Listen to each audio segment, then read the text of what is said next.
You know, there is a big story today. But we get so worn down by this stuff that I decided to save it toward the end. Strzok Page. You remember Peter Strzok, Lisa Page? Texts reveals there were leaking like mad in the lead-up to the Trump-Russia probe. Others were leaking like mad. Others out of the FBI. That's how corrupt the left is.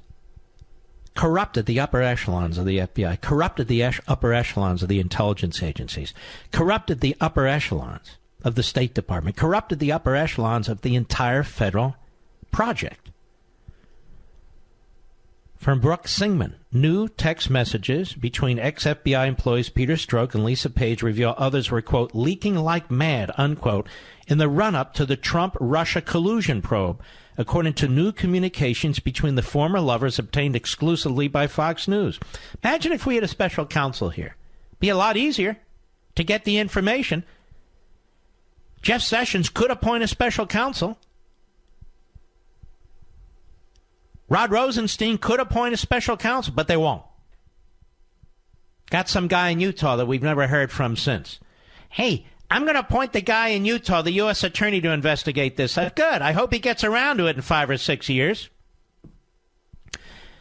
A lengthy exchange dated December 15, 2016 appears to reveal a potential leak operation for political purposes. Oh, remind me to tell you tomorrow about the Times doing a story about the MC hacks, Page texted Strzok. And more than they already did. I told you, Quinn told me they're pulling out all the stops on some story, Strzok replied.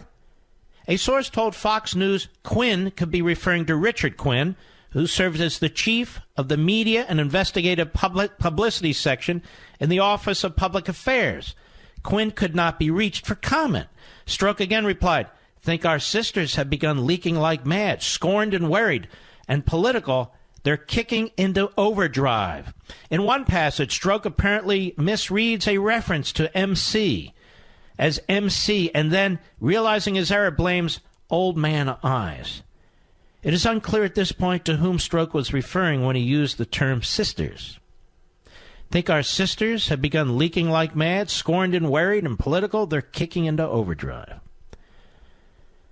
Retired FBI special agent and former FBI national spokesman John Anarelli told Fox News it could be a reference to another government agency. See, now the excuses come in. The spin comes in. Why can't we take these texts at face value? We already know McCabe approved leaks, and he's under criminal investigation. We already know Strzok was a leaker. We already know Page was a leaker. We already know Comey was a leaker. Now we're to believe that somebody at the Agriculture Department, they're talking about a leaker over there? The use of the FBI this way. You want to talk about fascistic, Mr. Tubin? You want to talk about fascistic, Mr. Lemon? Or any of the other clowns dressed up as journalists? And they could care less. I guarantee you they're not even reporting on this. And if they do report on this, they'll use Strzok's lawyer spin. No. They were identifying a problem. Oh, hell they were. Meanwhile, we got to get Donald Trump. Now, we are uniquely qualified here on this program to dig into this impeachment issue, just so you know. Uniquely qualified. You're listening to somebody who read the transcript with others in his office at the Landmark Legal Foundation of the Andrew Johnson impeachment trial. No other host has done that. And has so thoroughly investigated and researched this issue of impeachment, going back to British common law and so forth, that we will be able to, and we will speak to it like nobody else. We are armed with knowledge and information, and the brass knuckles are on. This is where they want to take us, then we will duke it out. We will duke it out. You know, I read some of my friends, and they are my friends, who are still entrenched never-Trumpers. despite so many excellent things this president has done. And they dismiss, oh, well, of course he's done excellent things, but, you know. Anyway. And they do not comprehend the gravity of trying to remove a sitting president simply because people do not like him for a variety of reasons.